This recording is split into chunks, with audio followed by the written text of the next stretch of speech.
खानदानी शफाखाने की तरफों अस्सलाम वालेकुम।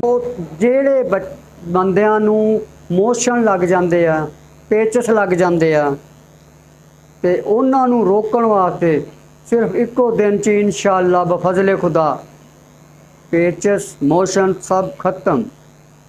गर्मी दे होण ते भावें सर्दी दे होण, उन्हां वास्ते तुहानूं नुस्खा दवांगा। नुस्खा याद करोगे इंशाअल्लाह। तो फिर दूसरी गल है कि मैं थोड़े जे पैसे वाला नुस्खे दिना हुन्ना, क्योंकि हर बंदा बना सके। तो बंदा डरदा ये ना कहे यार पता नहीं किन्ने के पैसे लगणगे, मैं बना लवां तो किते फायदा ही ना होवे। मैं नुस्खे भी वो दिना जिहड़े फायदा भी देन ते पैसे भी घट खर्च होण, तुहानूं भी फायदा ते मैनूं ये फायदा हो जाएगा। मैनूं जिहड़ा बंदा बना लेगा वो दुआ देगा। जदों दुआवां मिल गईयां तो होर की चाहिदा। मैं कोई नुस्खे कबर च नहीं लै जाने। कबर च जाके की करांगे यार। कबर की गल तो याद आ गया दोस्तों, आपां हुण कलमा पढ़ लिया नबी पाक का, हुण गल उन्हां दी मन्नी ना, अल्लाह का हुक्म मन्निया ना, नबी पाक ने सानू जो कहा वो असी इधरों सुन के इधर कढ़ दिता। जदों असी कबर च जाना साडे कोलों नहीं पुछया जाना भी तू कारां किन्नियां लईयां, तू बंगले किन्ने बनाए आ, तू बच्चे किन्ने ब्याहे आ, बच्चियां किन्नियां ब्याहियां।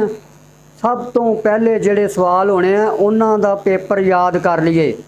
सवाल होवे अंग्रेजी दे ते जवाब दईए असी रियाजी दे पेपर दे उत्ते ते असी पास हो जाएंगे? नहीं हो सकते। क्यों कि जिहड़ा पेपर होएगा उसे दी और लिखाई होएगी। जे अंग्रेजी दा तो अंग्रेजी लिखनी पेगी, अंग्रेजी के जवाब देने पैणगे। जे रियाजी दा तो रियाजी लिखनी पेगी, रियाजी के जवाब देने पैणगे। तो कबर दे विच जिहड़े सवाल है ना उन्हां नूं याद कर लांगे तो आपां उत्थे सवालों के जवाब दे दांगे। जे उत्थे असी जवाब नहीं दे सके तो फिर साडे नाल पता की बनना। क्योंकि बंदे तो कह देंगे, मैं भी कहना तुसीं भी कहते हो भी जिन्हें कलमा पढ़ लिया उहदे ते दोज़ख दी अग हराम है। और अल्लाह दे बंदिओ वो हशर तक बंदा पहुँचता तो उत्थे जाके हराम होएगी ना। उस तो पहले जिहड़ा सफ़र है वो नहीं कटना आपां। कबर दे विच जाके पता नहीं किदों क़यामत आएगी, किदों फैसले होणगे। उन्नी देर कबर च आपां अज़ाब भुगतांगे। दुनिया ते एक दिन की जिहड़ी सज़ा औखी हो जाती है, एक घंटे की औखी हो जाती है। तो वो पता नहीं किड्डी लंबी जिंदगी है जिहदी वजह नाल आपां नूं क़यामत आएगी। तो फिर जिहड़ा साडी बख्शिश होएगी वो भी मालिक मेहरबानी करेगा तो बख्शिश होनी है। मालिक की मेहरबानी तो बगैर बख्शिश भी नहीं होनी। क्योंकि जिहड़ा बच्चा माँ प्यो का फरमा बरदार हुंदा है, माँ प्यो उहदे नाल प्यार करदा है ना, वो दूसरे बच्चों नालों उहदी इज्जत ज़्यादा हुंदी है। तो इवें रब भी जिहड़े बच्चे उहदा हुक्म मनणगे उन्हां दी इज्जत ज़्यादा होएगी।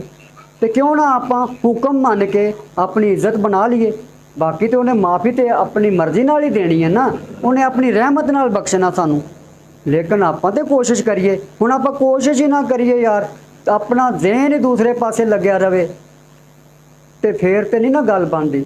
मैं तुहानू पेचसां दे बारे जिहड़ी गल कर रहा सी यार, वो पेचसां बारे तुहानू दस रहा।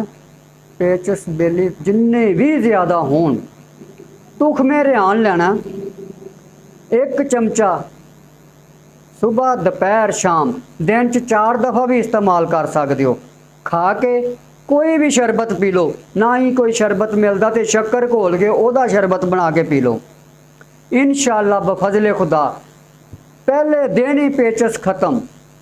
अगर मेरी वीडियो पसंद आई है तो सब्सक्राइब भी करना, शेयर भी करना, लाइक भी करना। अल्लाह हाफिज़।